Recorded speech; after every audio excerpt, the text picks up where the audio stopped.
Can you say hi, like high five or whatever? Just wave your hand, okay? Good to see you all, and it's good to be back to think about the Lord's word, what it's going to say to us. We're going to go through our series, continue with our series, Faith and Time. Think about how we use our time. Think about how God will put different markers in our time, in our journey, to remind us of His work and His grace. Today, we're going to talk about the concept or the practice of Sabbath. Sabbath is what day of the week? First day, third day, fifth, sixth? What's your guess? The seventh, right? Yeah, exactly. Seventh, yeah. The seventh. Okay. Well, according to the Jewish calendar, it's Friday, sundown. You're going to launch the Shabbat. And then for 24 hours until Saturday, which is the seventh day, right? Seventh day of the week, until the sundown of the next day on Saturday. So 24 hours is the Sabbath or Shabbat, all right? It is a regular weekly practice, even for many modern Jewish people, Israelis, or even in Jewish communities today, like community in Skokie, or in other areas, Brooklyn, or anywhere you get a concentration of a lot of Jewish people, they will continue the practice of Shabbat. Friday night to Saturday night, for 24 hours, they don't do any work. They stop anything that they do in the past 6 days. So they cease all the work, and then they don't do a lot of things. Like they don't cook. They don't start any fire. So in modern day technology, they put their phone away. They don't push any button. You know what I'm saying? Because you push a button, the light will go up, right? And that is considered a violation of the Shabbat because you're lighting things up, right? Starting a fire. Strange, right? Yeah. Do you want to live like that? No, right? Yeah. But, you know, if you ask them, many of them will be grateful for such a practice. Interesting, right? To stop everything that you're doing, just to take a break, especially in our technology, you know, tyranny. We're living in a technology tyranny.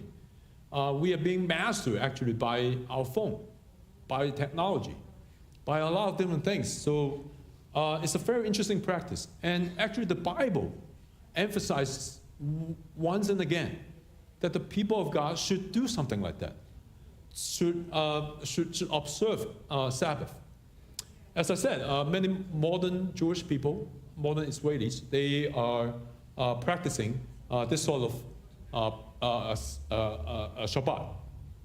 So let me give you some example. If you go to Israel or any community that has a lot of Jewish people, you'll find a Shabbat elevator. A Shabbat elevator is a Jewish elevator. So whenever there's weekly Shabbat or high holidays, they already program the elevator so that you don't have to go into the elevator and push a button. Right? Again, that's why I said, if you push a button, something light up, it's considered violation because you are lighting things up, right? You're starting a fire. So here's one of them. I think this picture was found in Brooklyn, in New York. The second one is another form of Shabbat elevator. So you go to a high rise, right? And this elevator, the one on the right, elevator A, and which floor do you go to? This Shabbat elevator, by the way, will stop at every single floor and then come back, right? So you go into the Shabbat elevator, you don't have to press the button. It will close automatically. It will bring you to the floor that you want, and then you will exit, right? And then the elevator A on the right is that, you know, from basement to ground floor is 0, to 1, 2, 3, 4, and then come back down to 0, and then -2 or basement, and then go back up. Elevator D is a little bit different, right? If you want to go to floor 8, then you take A or you take D. That's right. If you take A, then it will take a long time for you because you have to come back.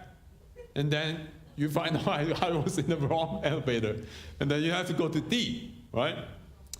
So it will stop every single floor in order for you to cease doing any work, to observe Shabbat. Last one I want to show you is this one. It's a warning sign: in case of fire, do not use the elevator. Do you know that? We shouldn't use elevator in case there's fire, right? And even worse, if you go into a Shabbat elevator, right? Because it will bring you to the floor of fire, right? and then you have to survive the floor, and then you come back, right? It would be a big trouble for you. This sort of thing is very interesting. But as I said, the Bible keeps on talking about the marker in the lives of the people of God, that they need to do something like that. All right? In their time, in their schedule, there has to be something that will show, that will mark themselves away from or different from other people in the world.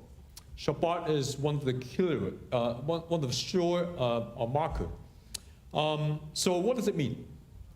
Shabbat means stop. You stop doing anything. You cease to work. 1 day a week. You stop doing what you have been doing for 6 days. And then you stop for 1 day. That is what Sabbath means. The first time the Bible mentions Shabbat is the creation story. Genesis 2. The creation of heaven and earth, everything is done, was complete. On the seventh day, God had finished his work of creation. So he rested, Shabbat, from all his work. And God blessed and sanctified, declared holy the seventh day, because it was the day when he rested, Shabbat, from all his work of creation. So right off the bat, the very first page of the Bible, God works like that. 6 days he created, or he organized the entire cosmos, arranged it in such a way that is in order. And then the seventh day, God blessed and sanctified and set it apart, declared holy on the seventh day. And then there is the fourth commandment in the 10th commandment passage. One of them is Exodus 20. Remember to observe the Sabbath day by keeping it holy. And by the way, this is the fourth commandment. This is the longest explained commandment of all 10. You know, other commandments are just 1 or 2 sentences.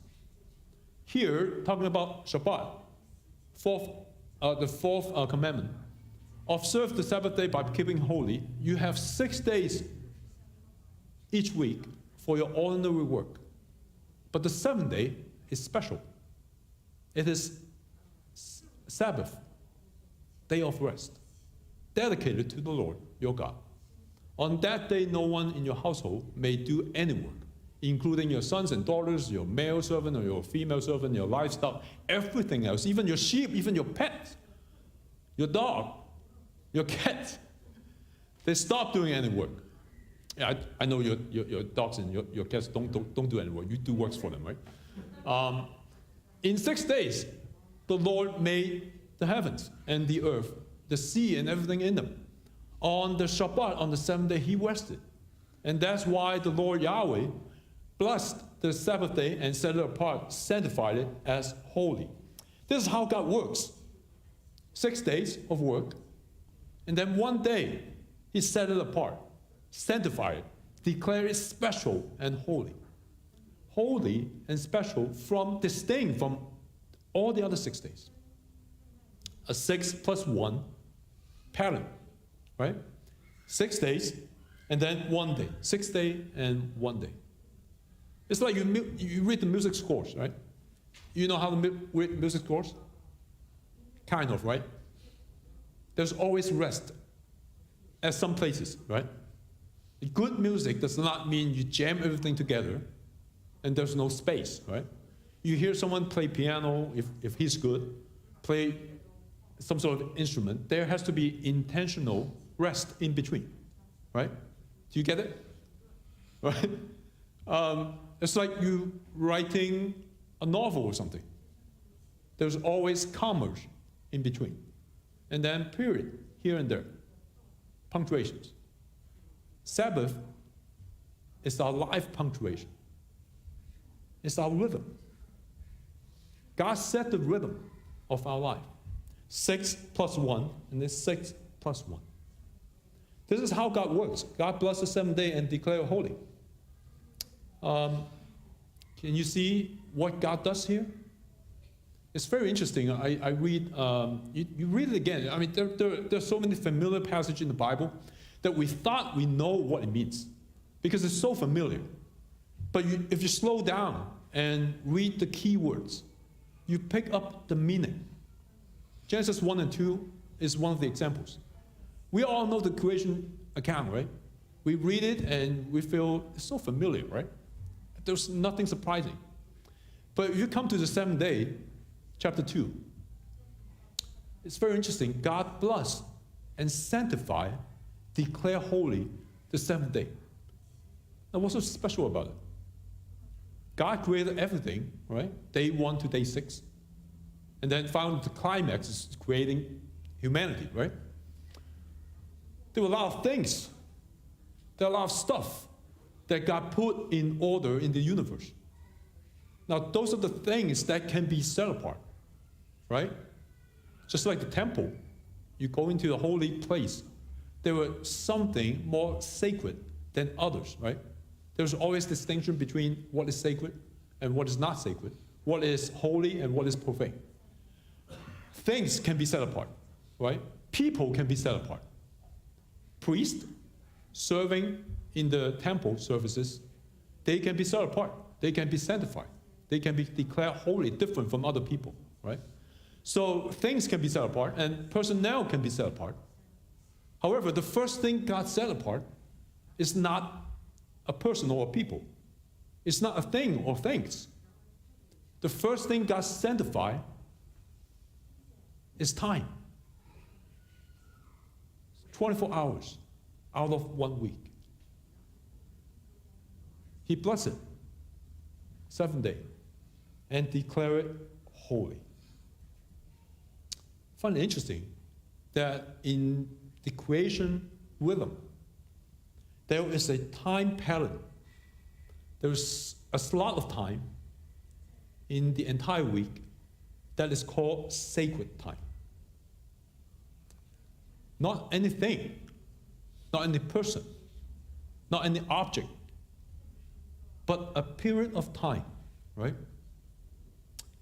There's one very famous rabbi who wrote a very well-known work on Shabbat. His name is called Abraham Herzl. Now, let me give you a quote. I think this quote worth your reflection. He talks about Shabbat, a time that is set apart, sacred time, special time.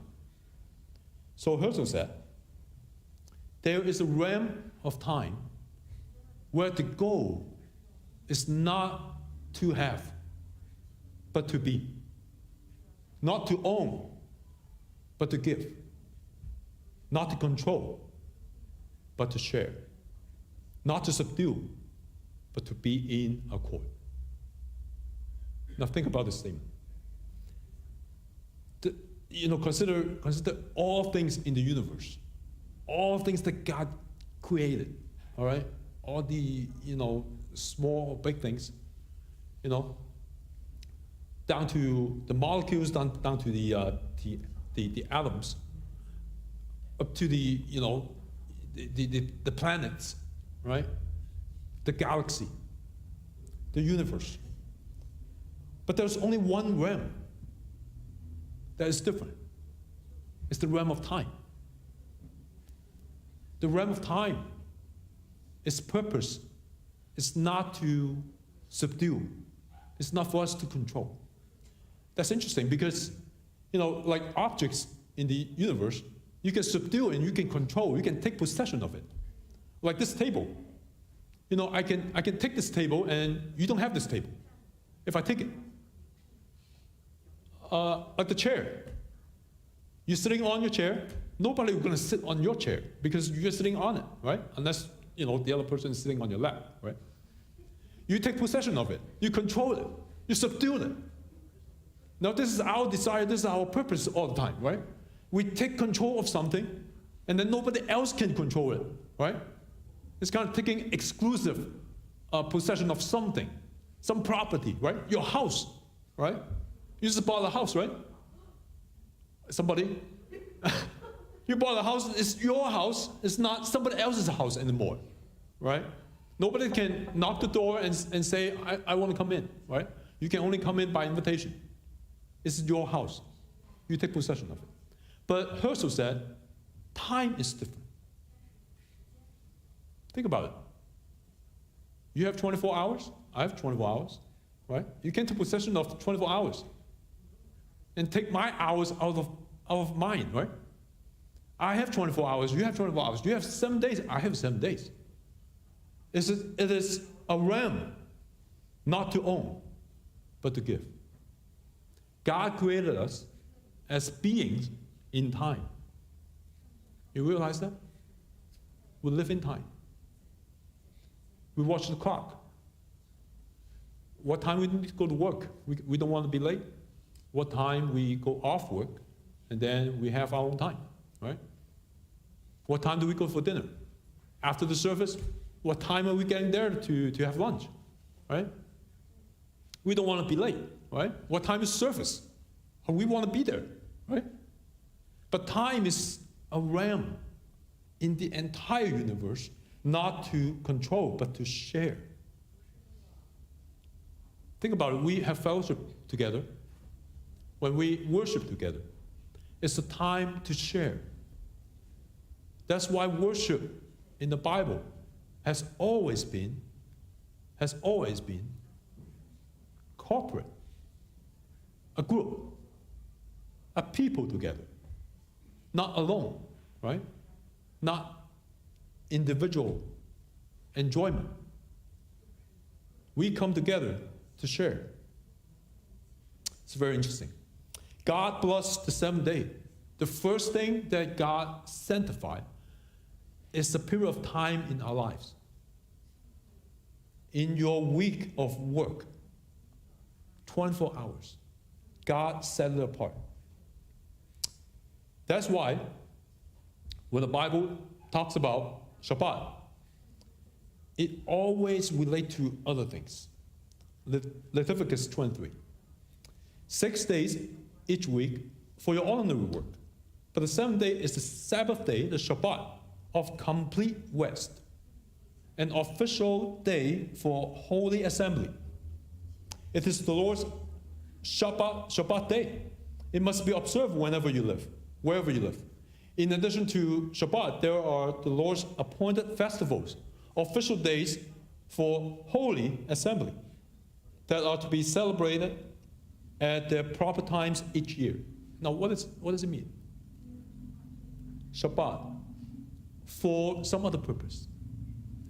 So in some sense, you stop working, but in another sense, you do something together, which is holy assembly. To get together to worship, to get together to celebrate, to acknowledge who is in charge. And who is in charge? God is in charge. You go back to Genesis 2, when the Bible describes the work of God, the 6 days of creation, and then he rests on the seventh day. Now, it does not mean that God is tired. It does not mean that God is not human. It's not like us, right? We work for a whole day, and then we go back home and we sit on the lazy boy, and then we say, we are tired, right? We want to, get refreshed. No, God is not like human, but he rested. Now, what does it mean? Now, in the biblical world, in the ancient world, when they think about God resting, they are thinking of God being enthroned, being the king. So whenever God rests in his temple. His temple is where he operates the entire world. So when Genesis 2 talks about God resting, it's talking about God being the king. He is seated on the throne, and he controls and organizes the entire cosmos. He operates the entire cosmos. That's what it means. Doesn't mean 6 days he works so hard, and then the 7th day, oh, he's so tired, he's exhausted. He needs some rest. No, 6th day he put together the entire cosmos, arrange it in such a way that it's in order. And then the 7th day, he sit in the control room, in the temple, to operate the entire universe. It's kind of like, it gives you a modern analogy. It's like, remember when the pandemic started? About 2-3 years ago? Remember we have to switch everything back, from in person to online? So I bought a new computer. So I went to my basement, right? And then I got all the computer parts. My standing table, my monitors, my keyboard, and all the parts. I got everything in the basement. And then I spent almost like 2 to 3 days to put the entire computer system together. Camera and all the stuff. No, you got the wires, you got the different big or small parts. You put everything together. Now, if you imagine, we put the entire computer system together. What do you do after you're done? You rest. What do you do? The first button I push is the power on button. Because that is when the time you control, you operate, right? The same way, God put everything in order, like putting together a computer system. And then he pushed not the off button, he pushed the on button. So he's the king over the entire cosmos. He controls everything. Now that's what it means when the Bible talks about Shabbat.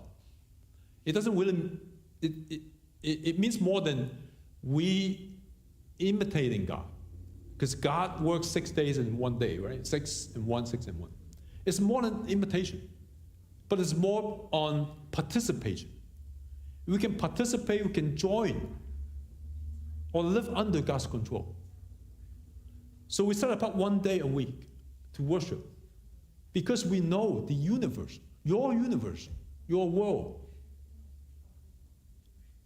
it's not controlled by you. It's by the one who created all things. That's what worship is all about, right? That's what worship is all about. Worship meaning we know we are not in control. We are not the ultimate operator of our lives. There's one who is Lord of all, right? Who is the God of all. He is involved in everything that you do. So 1 day in 7 days to be set apart in order to give him honor. To tell him, yes, you are the Lord who controls my lives. You are the Lord who controls my career. You are the Lord who controls my future. I participate in your kingship. I participate in your lordship. You are everything. And I want to do your will, right? That's what worship is all about. You come in here to join our worship. It's not just going through some motions, joining a program. It's to look upon God himself. He is the one who set up everything, and he's the one who is in the ultimate control, right? Let me close by giving you some suggestions how to practice Shabbat. How do you practice Shabbat? I tell you, I do that all the time too.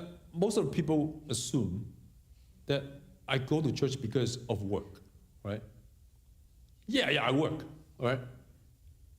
But some people would come to me, oh, pastor, do you really have your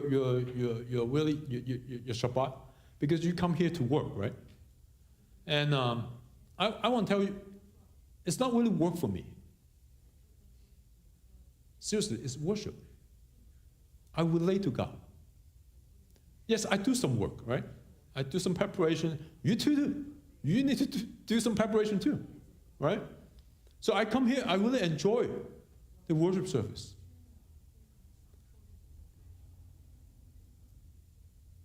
So I come with a mentality, with an attitude that I'm not here to just output. I'm getting some input too. When I worship with the people of God together, my spirit is refreshed because I draw closer to God. With that kind of attitude, this is how we practice Shabbat, right? Well, let me explain. In the Old Testament, it's the 7th day of the week. In the New Testament, it's the first day of the week, Sunday. Why? Because the real work, the real creation is in Jesus Christ. He rose again from the dead on the 3rd day. He died on Friday, on the 3rd day, on Sunday, the first day of the week. That's why in the New Testament, you always see the phrase, first day of the week. Jesus rose from the dead. First day of the week, they collect offering. They worship together. First day of the week. This is the weekly Sabbath. And again, I come to church. I'm not here just working. I'm here to enjoy and I'm here to get closer to God because I know this is the time that is sacred. This is a time that is set apart from all these other things that I did in the past 6 days. It's a sacred time. It's a holy time. Sanctified. I spend time with God in the worship service. So let me suggest to you one thing is to adjust your mentality when you walk into a worship service. To stop your work. Stop checking your phone. Stop thinking about the stock market. Stop thinking about your career. Yeah, I know it's been stressful. Being modern men and women. There were a lot of things that we want to do. And sometimes we treat the Shabbat, the one day of the week, as our extension. Oh, for 6 days I have so much work. And then I spill over to the 7th day, right? Oh, I'd rather not go to observe it. I want another day to finish my work, right? I want another day to earn some more money, right? I want another day to increase my income, right? I mean, what other time do I have? I have 6 days of work, right? And then the 7th day, I better use it for my own purposes, right? I want to earn some money. Now, Shabbat is a spiritual discipline, right? Well, ask yourself, when do you have enough money? When will you have enough money? When will you have enough salary? When? How much is enough? When is enough is enough? It's never enough, right? You never stop. So Shabbat is to stop, to cease our work, and know that God is the Lord of all. He's the God of my finance. He controls my finance. He controls my money. He controls my time, therefore. And I want to set this time apart as a sacred time. That's a weekly Shabbat. So let me challenge you. Let me invite you. Come to the worship service with your heart fully prepared. Fully prepared for worship, right? Well, learn from our worship team. They always come early. So much early. As early as they can. In order to prepare, right? In order to prepare the worship service for other people, for all of us. We come early. because we want to set apart this time as sacred. And then secondly, I want to invite you to do a little Shabbat every day. A little Shabbat. Many, many years ago, probably 500 years ago, there was a guy called Brother Lawrence. Now, Brother Lawrence was in Europe at that time, and he was a monk, a little monk in the monastery. The monastery has a lot of people. There's a lot of people want to be priests or want to be pastors in the monasteries. And Brother Lawrence was working in the kitchen of the monastery. And he wrote a little book, In the Presence of God, or Practice the Presence of God. Now, that little book, he shared his secret of how to live in the presence of God every day, no matter what I do. And his secret is, when he was struggling with his relationship with God, he finds himself sometimes distant from God himself. So he figured out some way to keep himself in the presence of God. So this is what he did. Every day he was in the kitchen doing dishes, very mundane work. But he found the secret is, whenever he has time, he would do a little prayer. And that little prayer is very simple. It's like, God, I want to do this for your sake. And God, I want to do it for your honor. And help me. It's just that simple prayer. So he started his work in the morning, pray that prayer, and then you find that it's helpful for him to be aware that he is doing everything and living in the presence of God. And then he increased it by doing that prayer at noon, and then in the afternoon. And then pretty much it becomes his second nature. That whenever he does the dishes, whenever he mopping the floor, he'll pray to God silently, quietly, and pray that, God, I want to live in your presence. I want to do this for your honor. That book, that secret, became one of the Christian classics. Everyone finds it helpful. Find rest in every single moment that you can in your day, right? Even when you're driving, even when you're doing your work, pray that little prayer and pray that, God, I want to live in your presence. Help me to be faithful. Help me to love you more. No matter what you do, changing diapers, mopping the floor, doing some mundane work, you can live in the presence of God. So I want to invite you to be more faithful, to really enjoy this sacred time, one day a week, first day of week.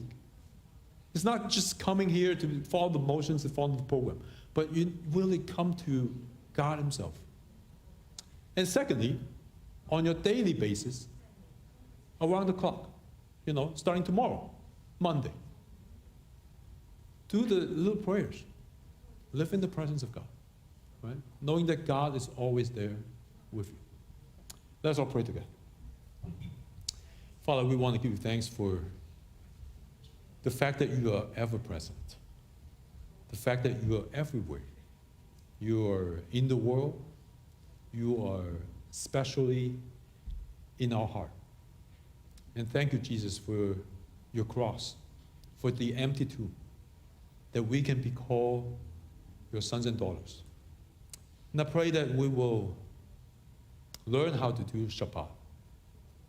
We'll learn every single day how to stop and to think about you. Stop and pray to you.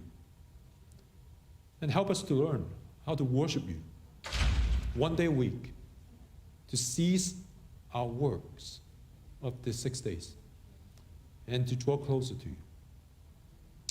And I pray that we want to give you thanks for such a rhythm that you have set up in our life, so that we will run in your order. We'll follow your order. And God, be with us and be present with us, so that we'll grow in our relationship with you. In Christ's name we pray. Amen. well, let's see you next week, the next Shabbat.